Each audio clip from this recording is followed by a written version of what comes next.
1952 সালে ভাষা আন্দোলন, সালাম বরকত, রফিক জব্বার সহ অনেকে শহীদ হন। 1954 সালে যুক্তফ্রন্টের বিজয়, 1966 সালের 6 দফা আন্দোলন, 1970 সালের নির্বাচনের পর জনগণের বিজয় স্বাধীনতার পথকে আরো সুগম করে তোলে। আসসালামু আলাইকুম ওয়া রাহমাতুল্লাহি ওয়া বারাকাতুহু।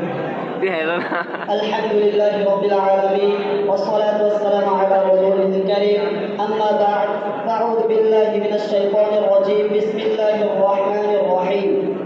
قل جاء الحق وزهق الباطل إن الباطل كان زهوقا صدق الله العلي العظيم وقال رسول الله صلى الله عليه وسلم من بدل دينه فاقتلوه أو كما قال عليه الصلاة والسلام।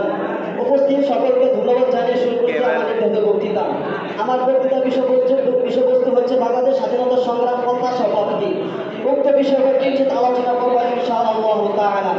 মুহতারাম হাজিরিন, প্রথমত আমাদের জানতে হবে বাংলাদেশ স্বাধীনতা সংগ্রাম কখন থেকে শুরু হয়। 1947 সালে পাকিস্তান রাষ্ট্র প্রতিষ্ঠার পর থেকে পূর্ব বাংলার মানুষ রাজনৈতিক, অর্থনৈতিক ও সাংস্কৃতিক বৈষম্যের বিরুদ্ধে আন্দোলন শুরু করে।